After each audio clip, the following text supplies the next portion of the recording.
मंगलवार को राम भवन धर्मशाला में हुई प्रेस वार्ता में आशा ब्लॉक कोऑर्डिनेटर बृजबाला शर्मा ने अपने ऊपर लगे आरोपों को पूरी तरह झूठा और निराधार बताया है। साथ ही उन्होंने कहा कि सभी बैठकें नियमानुसार कराई गई थी और सभी आशाओं को समय पर सूचना भी दी गई थी। इसके बावजूद भी कुछ कर्मियों ने जानबूझकर बैठकों में हिस्सा ही नहीं लिया। 27 अगस्त को आशा चयन बैठक की सूचना व्हाट्सएप और फोन कॉल्स के जरिए सभी को दे दी गई। इसके बाद 8 सितंबर को दोबारा सूचना भेजी गई, लेकिन सरोज यादव 9 सितंबर की बैठक में शामिल ही नहीं हुई। इस दौरान मुख्य चिकित्सा अधीक्षक डॉक्टर गुप्ता, ब्लॉक कोऑर्डिनेटर और अन्य अधिकारियों ने भी कॉल्स किए, लेकिन फिर भी बैठक में अनुपस्थित ही रही। उन्होंने बताया कि इस संबंध में सीएमओ कार्यालय, सीएचसी केलाखेड़ा, सीएचसी बाजपुर और जिला कमेटी मोबिलाइज को मेल भी भेजे गए थे। उन्होंने कहा कि उनके पास सभी प्रमाण, कॉल रिकॉर्ड, व्हाट्सएप संदेश और मेल की कॉपियां सुरक्षित हैं। बृजबाला शर्मा ने मांग की है कि क्षेत्र की सभी आशाओं के कामों जैसे संस्थागत, निजी प्रसव, पीएलए और बीएचएसएनसी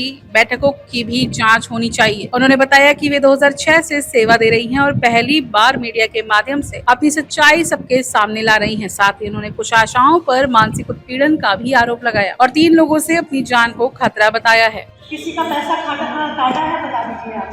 काटा है किसी का, बिना किसी उसके दबाव के आप पूछ सकते हैं, पुलिस से पूछ सकते हैं कि मैंने कभी पैसा काटा है इनका है। जो मैंने आरोप जो इन्होंने मेरे ऊपर जो लगाए, मैंने सबका खंडन करती है, मेरे से आप प्रूफ ले सकते हैं। लेकिन मुझे खतरा है नीता कश्यप से, ये आप बैठ में दे दीजिएगा। सरोज यादव से मुझे खतरा है और अन्नू से भी खतरा, मुझे कहीं मार सकते हैं। मेरे माँ बाप नहीं है, बहन नहीं है, एक में बच्चा पाल रही और उससे भी मुझे पूरे में वायरल करके मुझे बदनाम कर दिया। कोऑर्डिनेटर में तंग करती है, अभी भी मैं रात दिन मेहनत करती हूँ, अपना बच्चा पाल रही हूँ।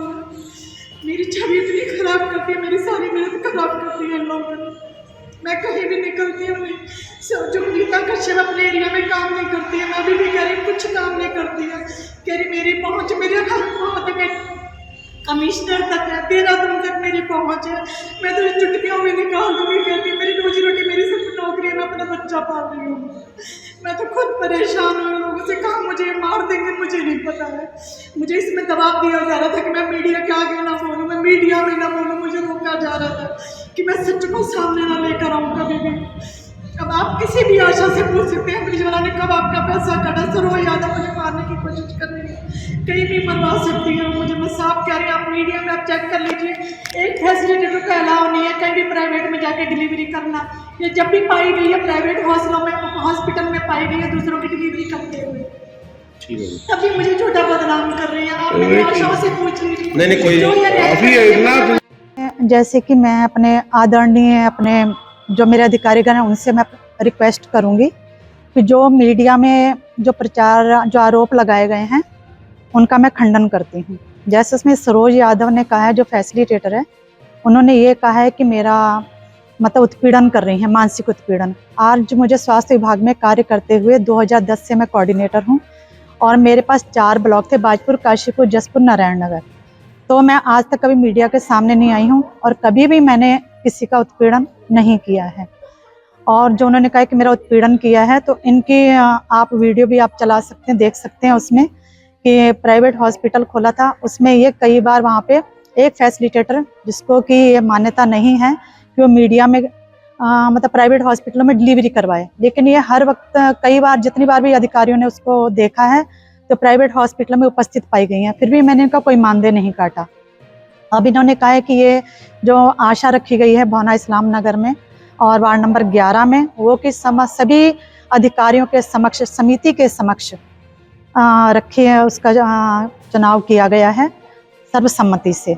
और उसमें मैंने इनको जो सूचना दी थी, इसके ये प्रूफ भी है मेरे पास, मैं दिखा सकती हूँ। 27 अगस्त से मैं लगातार मैंने इनको सूचनाएं दी हैं सरोज यादव जी को कि आप अपने क्षेत्र में प्रचार करिए और सबके आवेदन इकट्ठे करिए।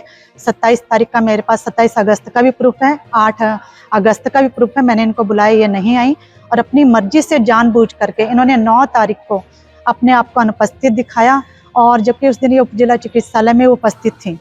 तो ये जानबूझ के नहीं आई, कह रही कि मेरी जब तक मेरी अपनी पसंद की आशा, मतलब जो हेमा जोशी है, उसके बेटे की शादी भी नहीं हुई है, उसकी बहू को रखना है। और जबकि SIW चल रहा था, वहाँ पे जो 2 आशाएं हैं, तुलसी और कमलेश, वो ज़्यादा कार्य नहीं कर पा रही थी, तो हमें तुरंत अपने स्वास्थ्य विभाग को देखते हुए तो हमें वहाँ पर आशा की नियुक्ति रखनी थी उन स्वास्थ्य विभाग की अभियंता को देख करके। तो ये मेरे पे प्रश्न चिन्ह लगाए गए हैं। और जो रीता कश्यप जिन्होंने मेरे ऊपर आरोप लगाया है कि मैं मानसिक उनका उत्पीड़न करती हूँ, ऐसा उनकी बातों का मैं खंडन करती हूँ। अगर मैंने उनसे ये कहा है कि आप PLA की बैठक करिए, स्वास्थ्य विभाग की सुविधाएं दीजिए, अगर ये मेरा कहना गलत है या अगर इसके लिए मैंने कहा है तो ये उनकी सोच है। मैंने किसी का मानसिक उत्पीड़न नहीं किया है और आप उसके सारे प्रूफ मेरे पास हैं, कहीं भी देख सकते हैं। और रीता कश्यप की भी आप जांच कर सकते हैं कि उन्होंने